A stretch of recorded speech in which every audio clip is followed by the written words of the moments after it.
Hey, everybody. Welcome back to the Find Out podcast. Well, we had two really big episodes last week, but we've actually got one just as big today, and we're changing it up a little bit. I don't know if most of you know this, but most of the group in here has some sort of musical background, so music's been always really important to us, and we are super, super excited to have a country musician, and I guess we also have to refer to as a social media superstar. Bryan Andrews is with us today, and he's got a song that's out called The Older I Get, which you should go stream on Spotify. But actually, what we're going to talk to him today about is a little bit of music and a little bit of politics. So, Bryan, so great to have you here.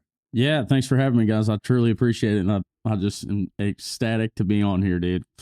Well, the excitement's all on our end. But hey, so Bryan, tell everybody a little bit about yourself, because you do not, if we're going to stereotype, if I was to know that you were a country singer and you have that twang, that Republican. I would think that you were very, I'm not even going to put political parties on it. I'll say conservative or far, or, because of the, country tends to lean right.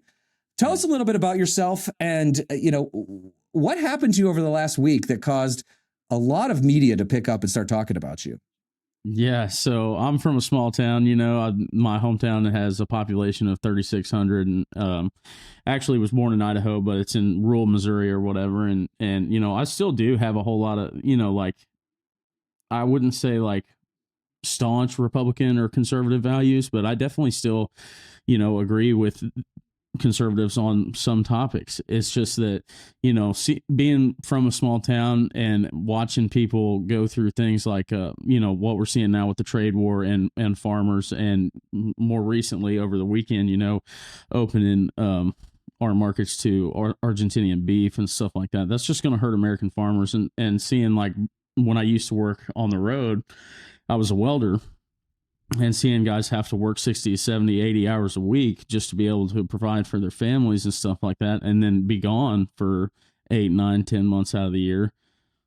I mean, I don't know how these people continuously vote against their own best interests. And so, my parents, I'm not oblivious to the fact that I probably think a little bit the way I think because of my parents. They're both teachers and they're Democrats. I mean, my grandfather worked for General Motors for 30 years and was a Democrat his whole life. And, so I understand that, I definitely have influence from my family when it comes to my political beliefs. But, I think most of my political beliefs and just values as a person stem from my faith and being in a small town. Because I'm sick and tired of watching working class Americans get screwed while billionaires are just raking in cash off the backs of our labor. Bryan, can I ask, how old are you? I'm 29. 29, yeah. You're not crazy. I just have to put this out front. You're not crazy, and your parents aren't crazy. You're not. No. I wouldn't even frame it as my mom's a retired teacher. I wouldn't even frame it necessarily as like you're influenced by your parents' beliefs because they're Democrats. I would frame it as workers and educators are Democrats because democratic policies support workers and educators. Exactly. And science and education they're not Democrats because of it. It's the exact opposite. Yeah. And I think people have just forgotten that. It makes me crazy. Like it sounds like it has had that same effect on you, where you're looking around thinking, am I taking crazy pills? Because like, what are you guys doing to yourselves? And they do it anyway. Yeah, exactly. And that's why, like getting going in country music, I make just as much rock music and stuff like that as I do country music, but my brand is country because that's my background, right. And I think, just in the wake of everything that I see going on, it pains me so much to see a genre of music that connects so well with rural America be directly intertwined with an administration and policies that continuously hurt them. Yeah. So for me as a country artist, I think at first I was definitely pretty nervous to put this song out, and I mean, you guys have heard it. It's controversial in some parts, and some parts just aren't that controversial, but it was definitely nerve-wracking, I guess, because I knew that, I knew my main listenership moving forward and getting bigger was as a country artist and as a country brand was probably going to be targeted towards Republicans and conservatives, but somebody's got to say it. And I mean, like as soon as I put it out, I was a little bit worried, but then seeing the response back from it has been incredible. And I mean, to think about all the people that I'm bringing back to country music because they had already swore it off because of certain artists or, certain songs or whatever I feel very proud to be a part of that movement. Yeah. I mean, Brett, I want you to talk a little bit about the background of this song, and then also I think the video that you did on TikTok. Yeah. And first of all, and I also want to say, like, I'm not somebody, I think I told you on DMs, like, I'm generally more of a rock person. I grew up in a Beatles household and all this, but like, I'm somebody that likes a little bit of country, but some of it has put me off because of basically the capitulation to Trump and the right from a lot, not everybody, or the ones that are on the left of center have just been quiet, which is also not good either. But regardless of that, I want to hear how did you come to write this song, and then the video that you put out, not a music video, but like a TikTok video. How did that all come up? Yeah. So when I first started writing this song, it was because I started seeing, I wanted to actually write a song called What Would Jesus Do? Because for me as a Christian, I still think I'm going to write that song one day, but I think as a Christian, I look around at all these people who call themselves Christians in my small town and in surrounding areas, or the whole Christian nationalist movement, and I'm appalled and severely offended as a Christian by the things that they say. For me, it's like, how can you sit there and call yourself a Christian when I've watched you go to church on Sundays, leave church, go to the Mexican restaurant and have lunch, and then come home and get on Facebook and go to a Fox News post and say, I like my country like I like my tea. Yeah. That's fucked. Yeah. That is an awful thing for you to say as a Christian. You are talking about human fucking beings. How can you call yourself a Christian when there is a literal place that exists called Alligator Alcatraz, and when you see it on social media, you type a comment that says, I hope they teach them to run in zigzags? Jesus. Yeah. That's insane. I mean, my question, because I don't think any of us here are religious. We're all kind of like, just agnostic to atheist. So not coming from that community, it's really hard to understand how somebody like Trump took over Christians. Because like for me in like 2015, when he came out, I'm like, okay, he can maybe win the primary if he could figure out how to court Christians, and he fucking figured it out. So like, how did he do that?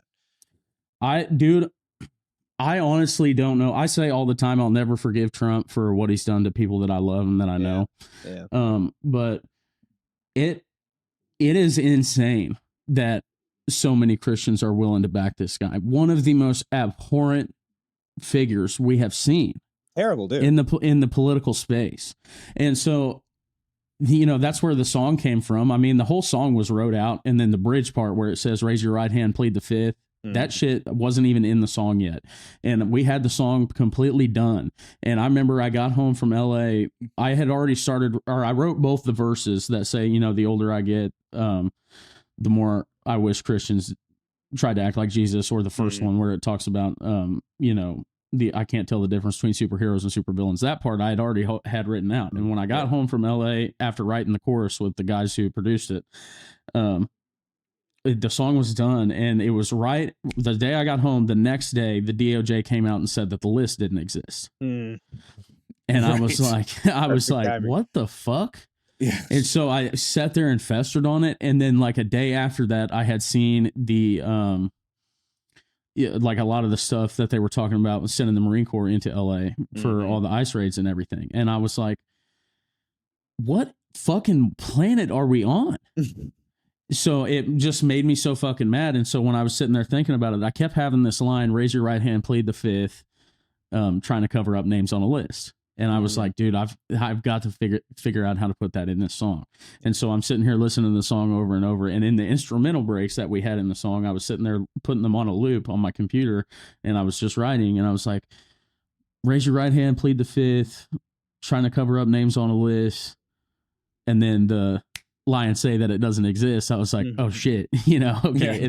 And then I was like, in the second part, I want to touch on parts that everyday people can see around us, because that's how I felt when I was writing it. Is like I'm looking around, and while this doesn't directly affect me, I know there's people in the world that it does affect. And so I want people to feel how I felt in that moment, where I can zoom out and say, this isn't fucking cool. Work 2 jobs, try to make rent. Nobody can afford to buy a fucking house right now, let alone fucking pay for rent. Yeah.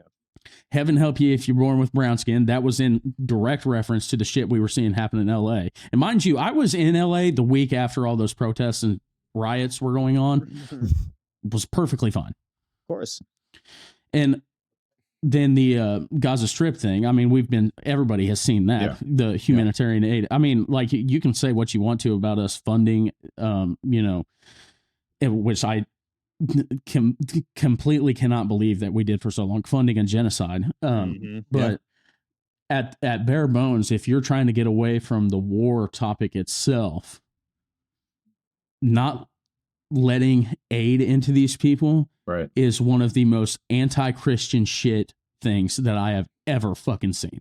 Bryan, I was religious for a long stretch of my life, and am not anymore. And the 2 to 3 year long deconstruction process that I experienced was precisely because of what you're describing. There's this horrible clash that occurs in your head when you are learning about Jesus and all the New Testament stuff. He's just like indiscriminately helping people. Like, he trusts everybody. He loves everybody. There's no judgment ever. And then you hit adult life in this country and you find out that 60-70% of Republican voters of Christian voters are Republicans. So they're voting for people who would put Jesus in prison, in chains. Yes. They would straight up deport Jesus if he were here illegally, if he were here without documentation. Yes.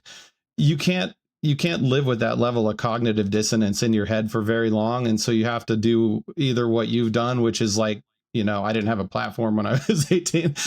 You do what you've done, which is say, like, I got to do something. It's going to cost me some listeners. It's going to, create a polarizing environment around me, but like, I have to do that, or you just have to leave that whole thing. And, exactly. And it's almost like I look at people saying you don't belong in country music bullshit. Like, I look at people who tell me, you don't, or if you don't like it here, get out.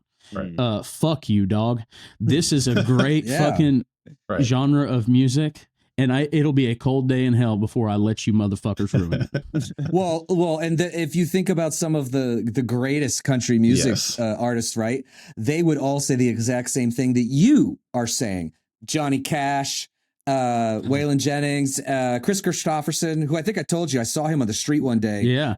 Like 10 years ago, and like about fainted, and my wife was like, who the hell was that? Because he was like 80 or something. And I was like, that's Chris Christopherson. She's like, who's that? I go, he wrote Me and Bobby McGee. She went, oh wow, yeah. But they were all, and Willie Nelson as well. Yes, right. I mean, they were all, well, he is still liberal for sure. Yes, I mean, in 2006, Willie Nelson wrote a song. It was just released digitally, but it was right before the Obama presidency, and he wrote a song called "Cowboys Are Secretly Frequently Fond of Each Other," and it's just about how cowboys in a small town in Texas are sometimes gay and kiss each other, and that's okay. I mean, Johnny Cash in The Man in Black, that song is a solidarity song with the poor and the people who need help in this country. And he was a huge, staunch advocate for prison reform. One of the funniest fucking things in this whole last week is when I got on X and people were just fucking dragging me, dude. Oh, God. And it was like watching your, like, dignity just be ripped to fucking shreds right in front of your face. And then I saw one person said, we need less Bryan Andrews and more Johnny Cash. And they posted the photo. Yes. And they posted the photo of Johnny Cash flipping off the prison warden at San Quentin. And I was like, the fucking irony in this photo is at levels that you will never fucking comprehend, dog. We need less Jesus and more Christ. Yes. Well, right. Well, and that it's the same when they say keep the government's hands off my Medicare, right? Or my Social Security or something like that. But so Bryan, so on top of the song, like you did do this video. I think you called it a crash out video. And I think that's where a lot of the attention came, because again, not to be stereotypical, but when you see Bryan Andrews coming across your screen, you don't necessarily expect the words that came out of your mouth. So tell us a little bit about why you did that video and the reaction that it generated after that. Yeah, I think most of it was because, I've been talking my shit on social media for about the last year now, like getting more like open about the way I think and things like that. And, I knew this song was going to be polarizing anyways, so I just fucking dug into it. I mean, Luke, I sent it to you about a month ago, and, I knew it was coming or whatever. So when I was thinking about promoting it, I kept seeing comments like on those other videos saying, oh, he's crashing out or fucking, because I'm loud or whatever. And they'd say, oh, he's fucking paid or whatever the fuck. So I was like, you know what? You want to see one? I'll fucking give you one. So that's where that came from. And I thought of all that shit and I wrote it out before. And I thought maybe like if I say this quietly, people will fucking get it. Mm-hmm. But as I was making the video, it was making me so fucking mad that I kept having to fucking redo takes, and I was like, you know what, fuck it, I'm just I gonna have never fucking had that experience before. So I was like, I'm just gonna fucking roll with it and fucking feel the anger, because I think that's an emotion that a lot of us are feeling right now. So I want it to be as raw as possible, because I want people to be able to relate to me in that moment and how I felt, because I think we all should be this fucking mad. Oh, gee, I don't know anything about being angry. Yeah, Luke. I mean, you two cornered the market. Oh yeah, we got it cornered. We both drive pickup trucks, both getting angry in the front seat. Yeah. Well, Bryan, your video's has been seen over 1.5 million times, and a bunch of the videos that you've done since have been seen millions of times. And the only reason, or the only way that happens on these platforms is if you hit on something that people are feeling. And I think you're right. And I think a lot of us on the left are looking around and, looking at some of our more religious relatives and friends. And I grew up Catholic. I don't really practice. I don't practice now, but like I went to Sunday school and stuff and all the things that they told us to believe. And I'm like, well, where is that? Like, where is that now? Like, I don't understand. And I think a lot of times we on the left are a little afraid to question people or really call out the religious parts or the hypocrisy. And I think for you to, be from where you are and your background, I think it really hit on people a lot. And I think people really, appreciate it. You also got some shit for it, but I would say being on X is sort of like having any of your good parts ripped out of you. On X. Yeah, it's like a badge of honor, even though it's not fun to read the comments, except for that one. But I don't ever go there. That place is I'm not even on cesspool. I literally texted my label and I was like, I'm thinking about deleting X, because I was like, there was fucking accounts with fucking 3 or 4 million followers and I was just getting fucking smoked, dude. I mean, that video probably got shared. It probably on X alone, it probably has fucking like close to 10 million views. Damn. So, I mean, the shit was getting fucking crazy. And I was like, the shit people fucking say on there. So I was like, bro, I don't know if this fucking worth it. But I mean, at the same token, I was texting my dad and I was like, dude, I'm just getting fucking rolled over there. And he was like, dude, that place is like a fucking cesspool of nothing but fucking Elon Musk sympathizers and like people who apologists. Yeah, it's like the elephant graveyard in The Lion King. You must never go there. So I was like, whatever, dude. Honestly, I don't give a fuck. And then, I mean, the response, just like you said, has been overwhelmingly, positive. I knew that I was going to draw a line in the sand, but like I said, I mean, when I think about all the people that I'm bringing back to country music, it makes me feel proud. You know what I'm saying? Mm-hmm. So like, I don't,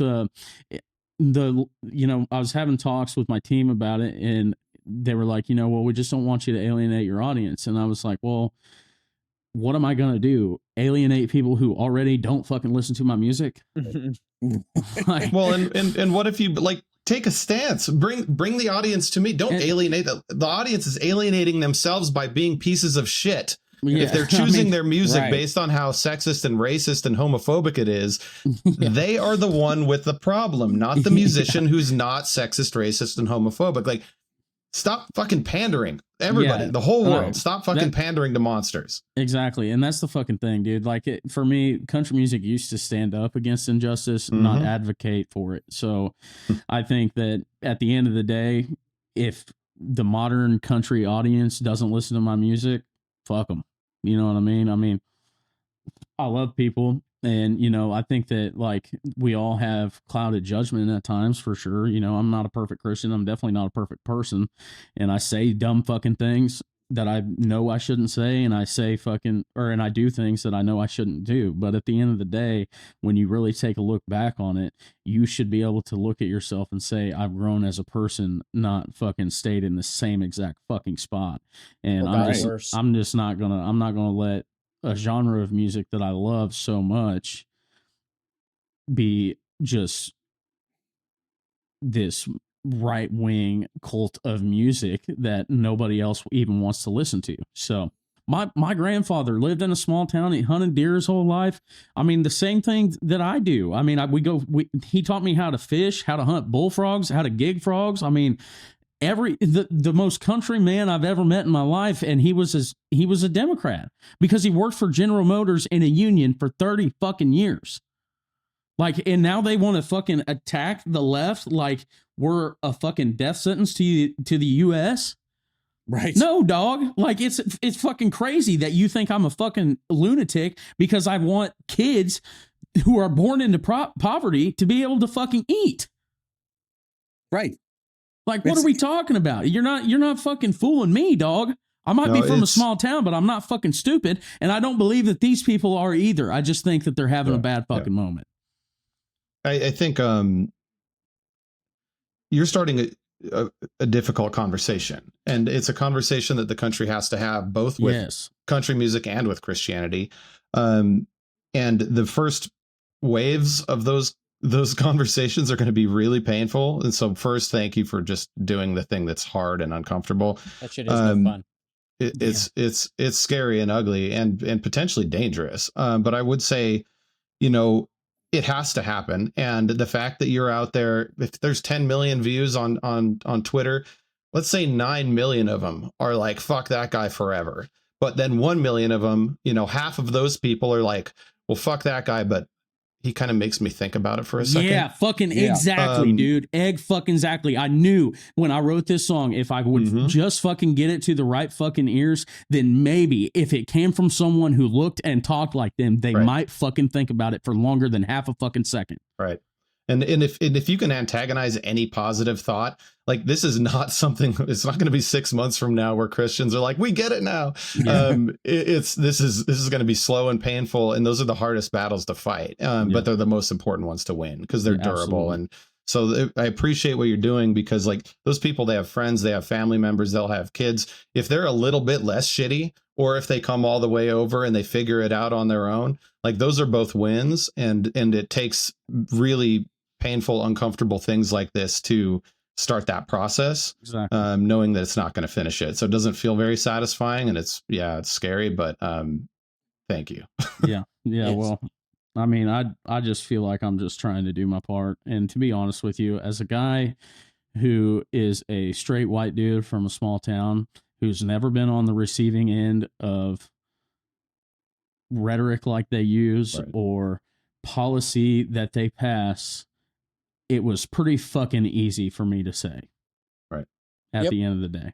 Straight white dudes have had the same rights in this country for 250 fucking years. And if you keep your mouth shut, you'll have them for another 250 years. Yeah. You can just choose to not do anything, which is how we got to where we're at for with the this tyranny podcast. of evil men is for them to stand by and do nothing. Well, that's how we've gotten into this mess. And I think that's why we're doing this show, because we want to say, wait a minute, like, not all straight white men or white men in general or men at all act like this or think like this. And that we are trying to reclaim what masculinity truly is, which is to, defend and protect your family, but also be empathetic and lift people up who need a helping hand, not a shove out the door like these people are. And that's why, like I said, even though I'm not religious now, I roll my eyes at these, evangelical Christians in particular who claim that they want to live this, godly life, and then just don't, like, they cut SNAP benefits for poor kids. Like I don't know how to square that. Like it's I mean, it's just you can't. Well, right? It just said if the shutdown continues, that November there won't be fucking food stamps anymore. Yep. Yeah, Well, that they'll makes run out of sense. money.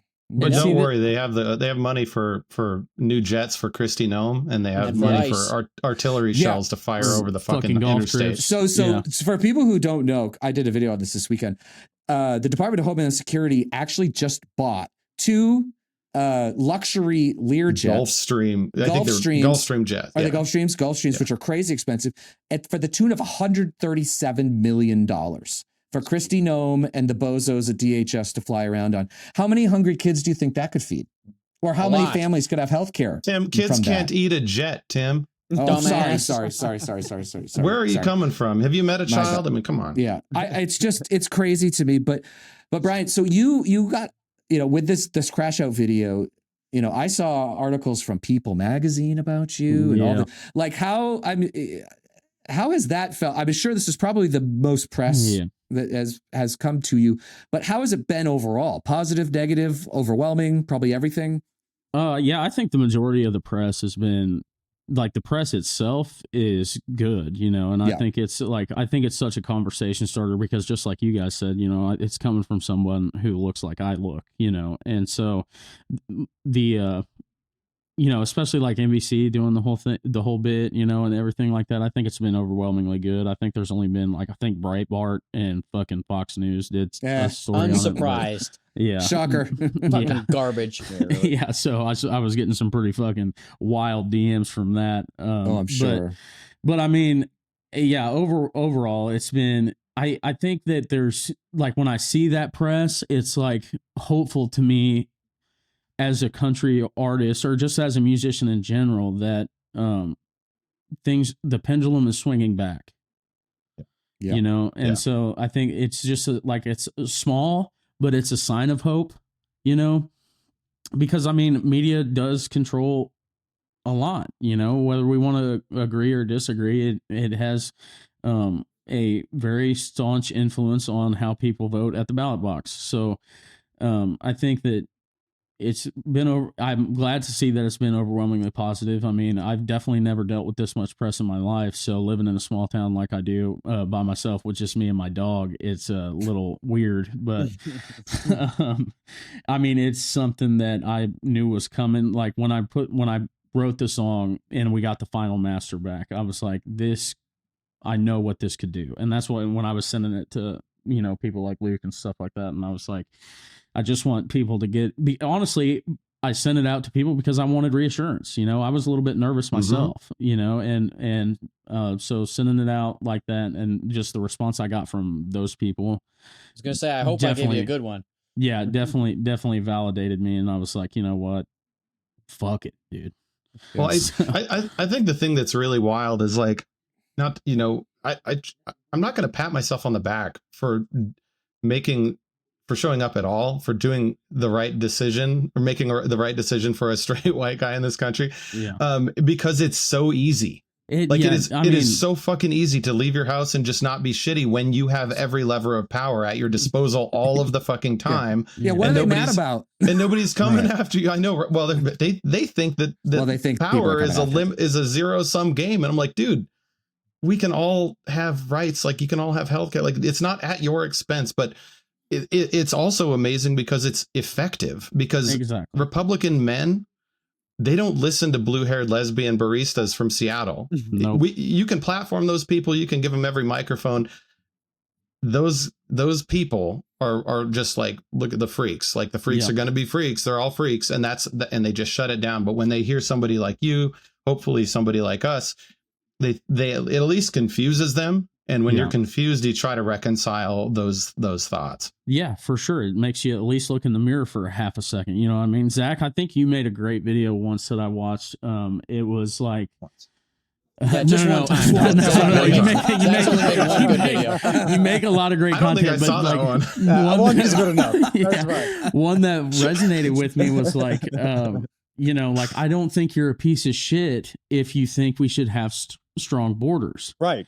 I think you start becoming a piece of shit when you advocate and fucking laugh for the U.S. Supreme Court saying it's okay that we can racially target people or rip families apart outside of courthouses of people trying to come here the right ways. 100%. So like that shit for me was like that. I feel that to my core because I'm surrounded by conservative people. Even my best friends that I drink beer with on the weekends are conservatives. You know what I mean? Yep. And so like, it's one of those things where like even we can definitely get in heated talks sometimes, and sometimes they'll sit there and they'll be like, you know what, I don't want to argue about it anymore. And it's like, okay, so now I know that anytime I start making fucking sense, you don't want to talk about it no more. But when you go home tonight, you'll fucking think about it. Yep.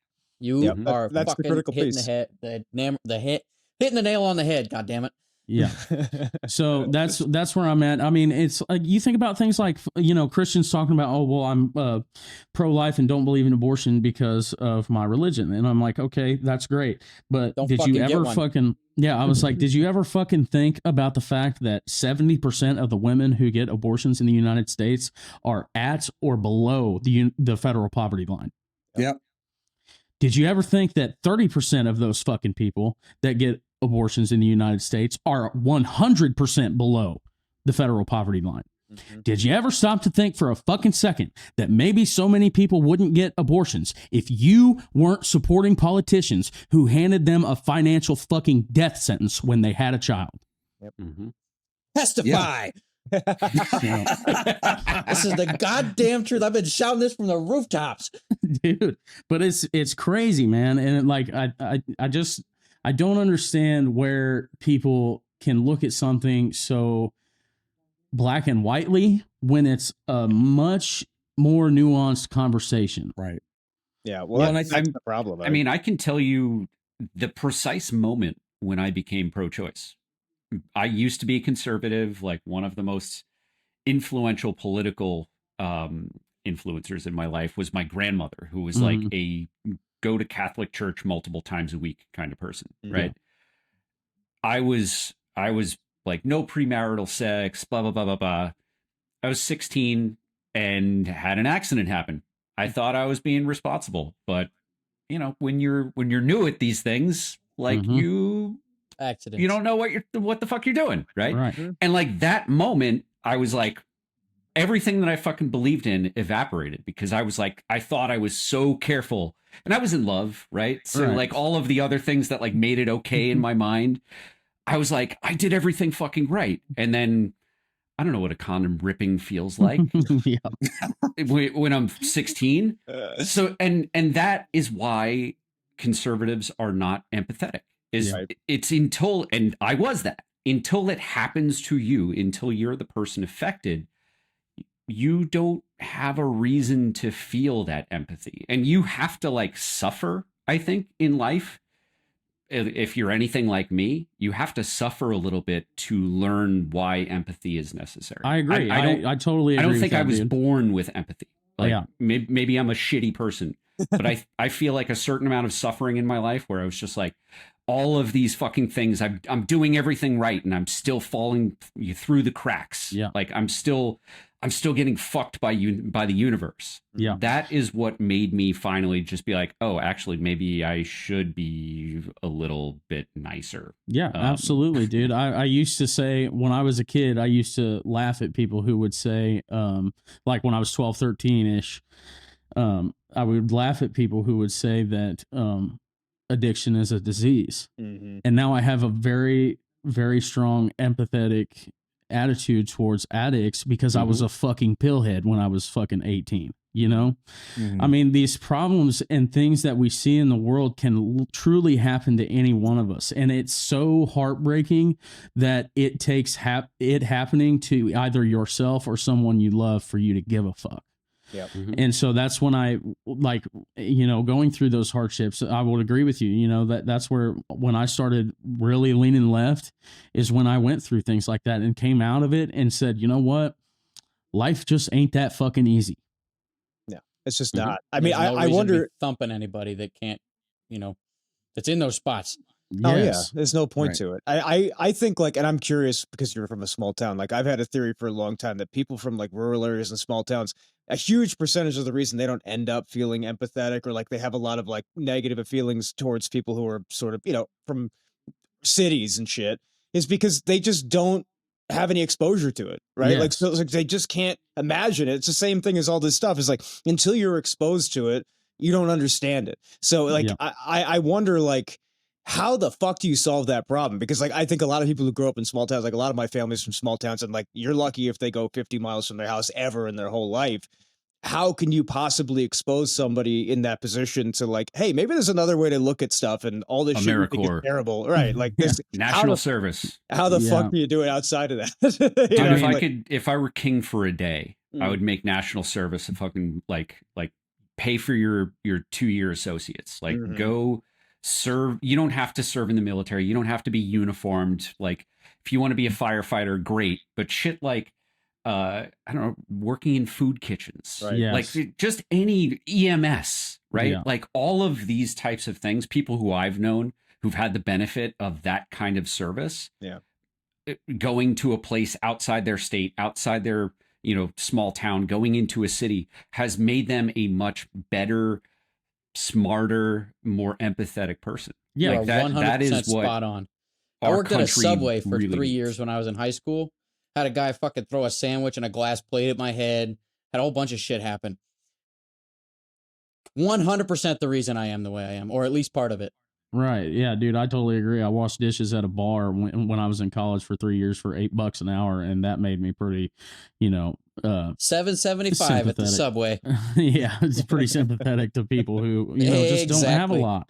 And Yeah. so that's where, like, dude, I'm so sick and tired of seeing, and I think that people, to what you said, Zach, I think that people are waking up a little bit, because I Good. mean, I know like farmers in my community that are starting to be like, yo, what the fuck? Yeah.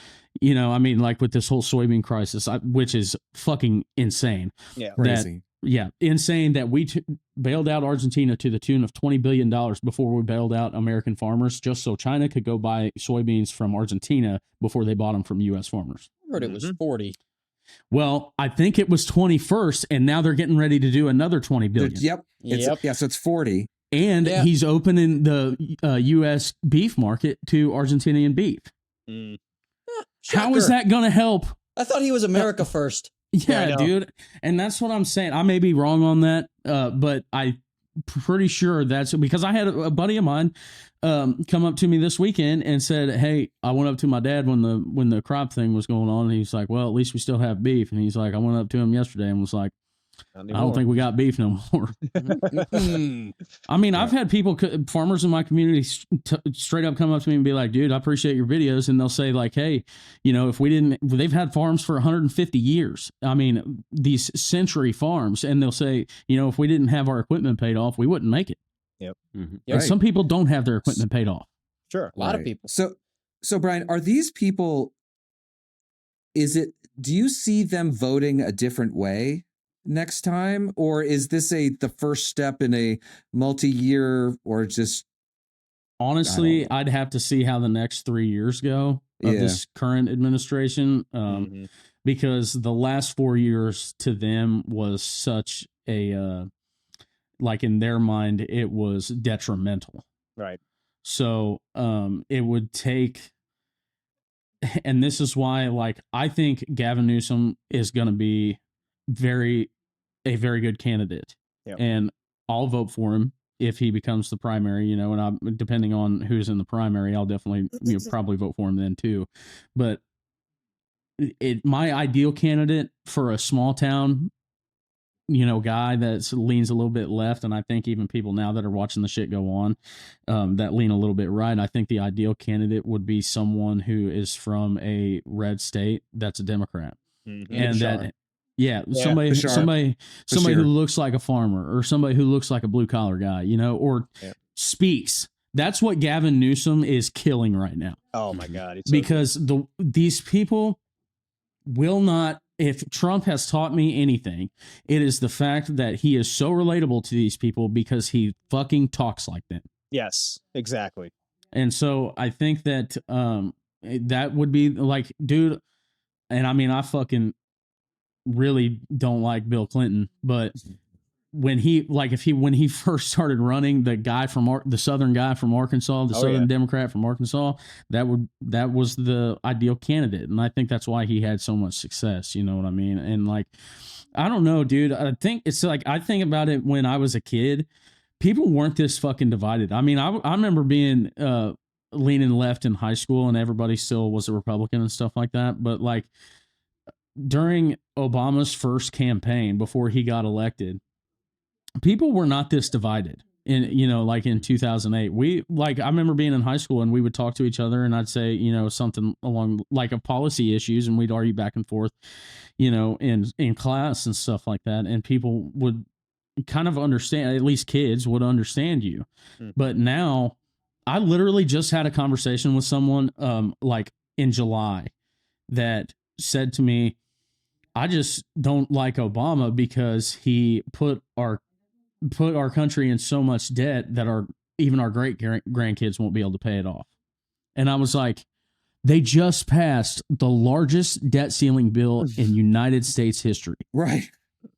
They don't like facts. These people don't like facts. They don't. Well, they don't give a shit about facts. That's the hardest part. Is they're entrenched in this belief system. And they're like, that's it. This is the way it is. If they can tell a lie that identifies with their bigotry, then they're good with it. That's all that matters. Well, but they're also told by their media that they're right. But they're telling lies that identify with their bigotry, right? Like they didn't like that they lost to the black guy, and so Fox News says, "Yeah, but Obama made us all poor," and boom, they're happy to parrot that shit because it's easier than saying, "I don't like the black guy." Right. Which is, this is why I don't want to say that part advocate.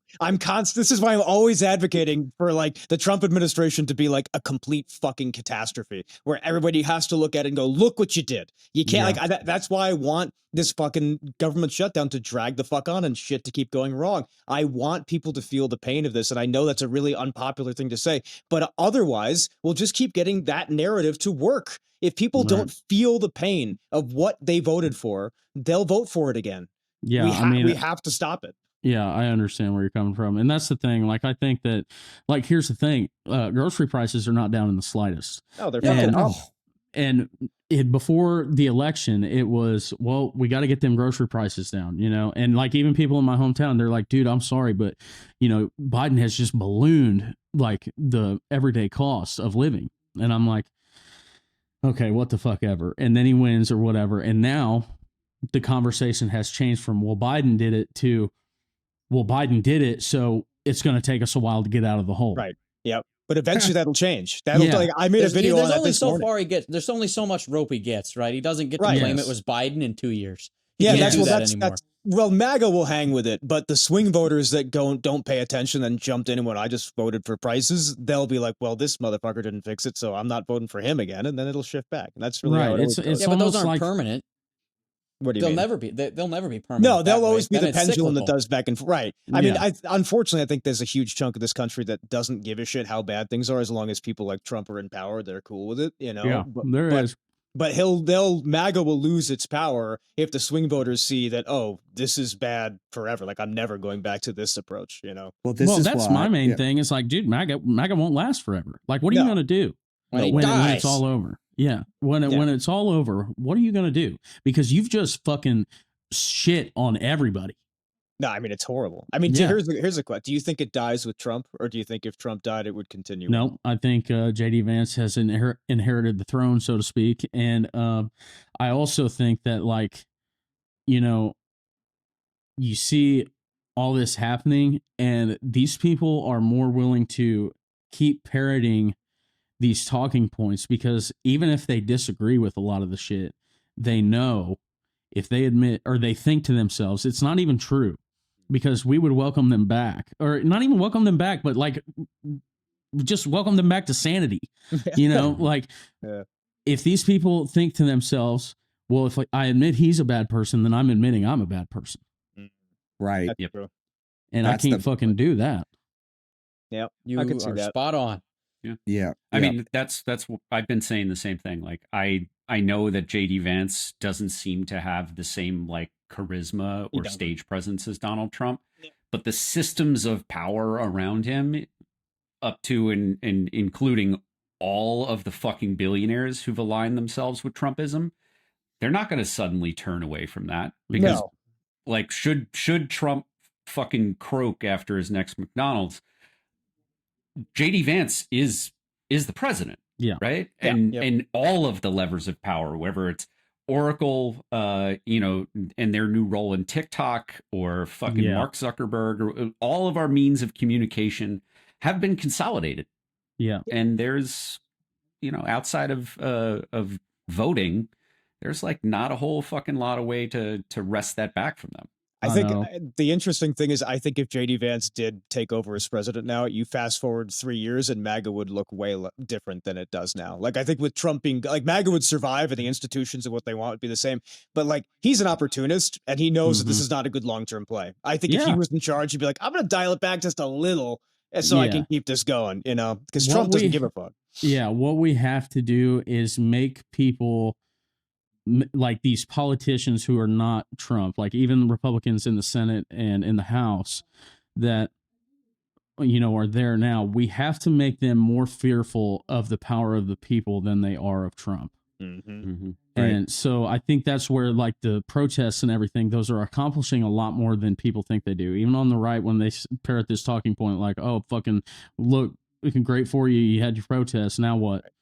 You know, fuck you. I don't give a fuck, dude. That was a show of solidarity. Absolutely. There. And it makes these Republicans think to themselves, in 4 years, he's going to be gone and I still have to campaign. Yep. Should I really be tying my fucking sails to this guy's fucking boat? Well, we have seen that generally he doesn't have coattails if he's not on the ticket. So that's an interesting piece to this, is that that's why we tend to do better in elections where he endorses somebody, but he's not on the ballot. We usually beat that person. And I think that's the same thing. And it's worth pointing out that the No Kings rallies this weekend, I think it's essentially been confirmed that they are the largest single day protest in American history. You know, the right is going to continue to, or 7 million. Was it 7 million somewhere there? You know, I've seen, and you know it's big because they've been talking about it on Fox News. They've been talking on the White House about what a disaster it's been, which is how you know it's been successful, because they were going out and attacking it before it even happened. Right. Hate America rallies. Hate America. I heard some dickhead say that while I was out too, by the way. Really? The protest I went to was like downtown, and there's a bunch of restaurants downtown, and we were walking, and there's this fucking guy and I think his family's sitting there, and I think his like little kid asked him, was like, what is that? And he unironically said it was the Hate America rally. And my head was like a fucking swivel. I said, what did you say? And he goes, it's the Hate America rally. I said, oh, so you're sticking up for the pedophiles then? That's what you're protecting, because that lady over there says, her sign says, get rid of pedophiles, and you're calling that hating America. That is a crazy thing to say. And his face just fucking drained. And I was like, that's what I thought. And then I just kept walking. And I mean, I loved seeing all the American flags, because, you know, like, I think for me, you know, I'm extremely proud of being from the United States, and like all the things that we've been able to do through history and through time to make a better America for everyone in it. And it's about fucking time we stop letting these unpatriotic motherfuckers call us that word. Right. Amen. 100%. Well, and how about this? Do you know how many arrests were made at the rallies? Wasn't it? Hold on. Fucking zero. Donald Trump has more arrests on his record than they did at the No Kings rally. I mean, New York City, right? New York City, which the Times Square was completely jam-packed. It was overflowing, hundreds of thousands of people, zero arrests. And look, we have more police than anybody. So like if someone was going to do something, they were going to get caught. But I did hear that there were in the neighborhood of 10 to 20 counter-protest, MAGA protesters who got arrested. Yeah. See the video of that guy that ate shit?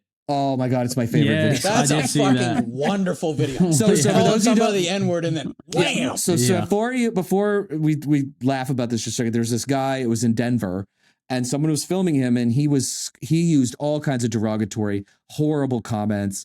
He used the F word to reference gay people. Did he use the N word? He used the N word, yeah. And he's being videoed. He knows he's being videoed. And then some guy is like comes up to him and then runs away. And he's trying to chase the guy, and he trips on his own feet. Nobody around him. Nobody touched him. Everyone's laughing. Nobody touched him. Gets up, tries to run again, and then eats it again and stands up and he's got this like massive gash over one of his eyes, all self-inflicted. All Play self-inflicted. stupid games, win stupid prizes. So the skateboarder did take his glasses. Oh. That is why he was chasing the skateboarder. So I am one who loves to see MAGA get physically injured for fucking around and finding out. But he did steal something. Okay. You take a man's glasses and he eats shit and busts his face open. Right. I still think it's funny. That sucks. I mean, I still got a chuckle out of the video. I'm not saying that it's the worst thing that's ever happened, but we should just acknowledge that someone stole something from him. Yeah, that's not right. Chris, endorse that. What a buzzkill! Buzzkill, dude. Among us, I am the one who's so. The most quick. I think it's still. I think my favorite protest video is still from. Was that the first No Kings Day, or was it Hands Off? That dude got fucking headbutted. That one was pretty fun. See that one. Was that the neon? Yeah, he was some kind of white trash. He was at a protest and was like in these ladies' face and was like grabbing them and shaking them. And this dude comes out of the fucking crowd like Batman and just wham, headbutts him right in the fucking kisser. Jesus. And then the rest of the story's not so fun because the little dick fucking idiot runs back to his truck and pulls an AR out. But then he ended up arrested. Well, there you go. Yeah. Well, to Chris's point, I think that, if there's anything being fucking blasted through the media in the last week has taught me, it's that, and I just made a video about this, but, no matter how many of these people obviously wouldn't even, wouldn't give a flying fuck if I dropped dead tomorrow, or wouldn't stop on the side of the road if I was on fire to piss on me.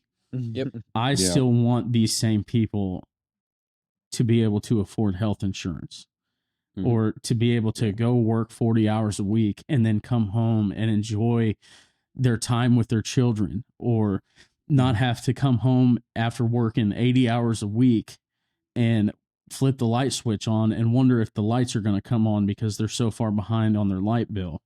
Yeah. And that's my main sentiment. And that's the biggest difference between me and them, is that, we weren't born to just play or pay bills and die.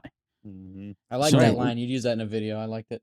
Yeah, I just fucking posted it. I was like, it's all about because people ask me all the time, especially in my small town, people that I grew up with and that I know, man, you're really far gone now, dude. Are you okay? Who radicalized you? You did, dude. Yeah. Wanting better for you. Yes. Wanting better for you radicalized me, man. Yeah. It's funny. I've gotten I'm from a small town in Maine, and I've gotten the same thing. Or friends of friends will tell me everyone says people are like, oh, what happened to him? And I'm like, I haven't changed. You guys changed. You guys got more, aggressive and wanted to blame other people for your problems because that's what you're being told, right? Yeah. Is Fox News and Donald Trump and, Facebook and all these things are just telling you over and over again that someone else's fault. Part of it, I get it. I get frustrated when I go the argument about who is committing most of the political violence in this country, which it's overwhelmingly the right. And they are all convinced, especially after Charlie Kirk, that it's all the left. And I ask them all to Google it and they won't do it. Yeah. Because they know, right? Yeah, they know, exactly. but they can't admit it. Yeah. And it's just, it's so sad. And it's a crying damn shame that there's a fact out there that 8 fucking people own more money and have more money than 4 billion fucking people combined. But these same people still were able to convince most of these people that vote for them that illegal immigrants at the emergency room and poor people on welfare are the reason they're broke. Yep. Mm-hmm. Yep. 100%. It's a big club and you ain't in it. Wait, I have one question before we wrap up here. We've been talking about a lot of divisive shit, but I got one more divisive thing to bring up. Oh, God. The last time you asked the last question, you got called an asshole. So are we going to be in the same boat? It's about music because I feel like we have. I know where this is going. No way, dude. Oh, you really doing this? Bryan, what's your take on Nickelback? Oh, bro, I love Nickelback. Yes! Come on, Bryan. Yes! I've been making this podcast with these dickheads for 6 months, and they have shit on me for my love of Nickelback for months. Dude, You guys weren't is here for the authority first right time here. around. You weren't here for the first time around when we were here for Nickelback, and it was terrible. You guys don't do it to us again. No, dude. I bet I catch myself at least once a month going, "This Yes. is how you remind me of what I really am." This guy gets it. That's Dude, why it's bad. It's brain cancer. It never leaves man. you. That 2000s butt rock was the shit. I love it. Did you call it Divorced butt dad rock? rock. Divorced dad rock, yeah. Divorced Butt dad rock, rock. Do you yeah. feel the same way about Creed? I love Creed, dude. Oh, God. We're ending the podcast now. This is amazing. Oh my Bro, God. dude, one of my fucking at most of my shows, sometimes I'll like if we get an encore or whatever, I'll come out and sing higher.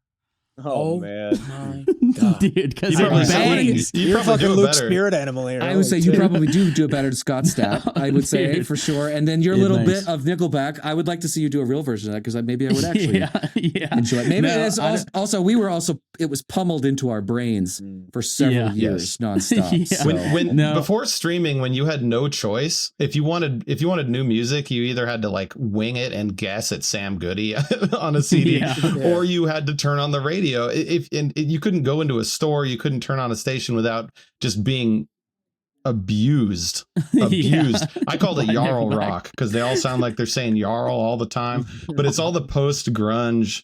Like it started with Godsmack through Nickelback and all that. Yeah, it's just it was a whole thing for like 10 years. I think that Divorced Dad Rock has such a huge influence on popular country music today. And so like for me, when I make like rock songs like that, I love doing that. And then, I mean, I don't know. Well, growing up, I used to listen to a lot of pop punk music too. So, you know, just living in the Midwest and everything. So Yeah. I don't know. But I mean, I love Nickelback. I like Creed. Three Doors Down, Three Days Shinedown? Grace. Got a little Shinedown in it? Fuck Oh. yeah, dude. Fucking love. Dude, Shinedown follows me on Instagram, and That's I remember- amazing. I'm so Yeah. jealous. I remember the day it happened. What is I was happening like, here? I don't know. holy Man, fuck. I thought we were going to invite you back, Bryan. I know, me too. No, So dude. close. So Man, close. So It's going close. so well. Banned That for shit life. bangs, Well, dude. I guess it's Luke used to end the show with a get fucked segment, but I think we're the ones getting fucked now by Luke. That was what this one was. I don't like that. I don't like that phrase. I don't like that phrasing at all. Yeah, we were trying to land on the right Creed's phrasing. playing in the background. It's real Yeah. nice. Can you take me higher? Dude, I See, do that's that already shit. better. That's already better. That's already better. What's I that? fucking Bryan, love it. I heard the chimes in the background. Your clock Yeah. at 3:00 went off, so Yeah. I know we've been going for an hour. But we wanted to thank you not only for being here, which is obviously awesome, but for doing what you're doing. I know it's not easy.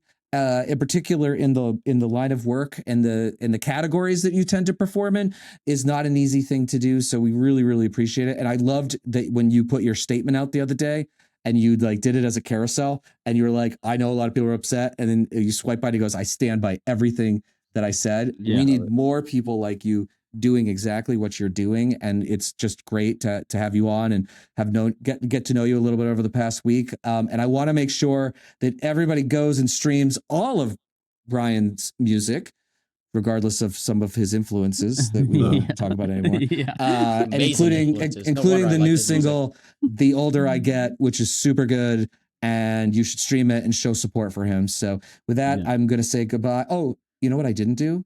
Oh god. I didn't hawk our merch. Well, so yeah, dude. let's do this a Yeah. slightly different way. So, Okay. Chris, I know you don't like when I try to give things away, but I was wondering, can we send Bryan a hoodie or something? Like we got Oh, to, hell yeah. he Dude. needs some, Yeah. he needs some stuff, right? Let's send him I some need some merch. find out merch. How about Yeah, you guys yeah. send me some and I'll send y'all some? Ooh, Deal. I like that. I'm Merch. Deal, Hell yeah. deal. There we go. And I think everybody's going to be really happy to. Oh, Yeah, no. yeah. Dude, I'm gonna take that shit away from you.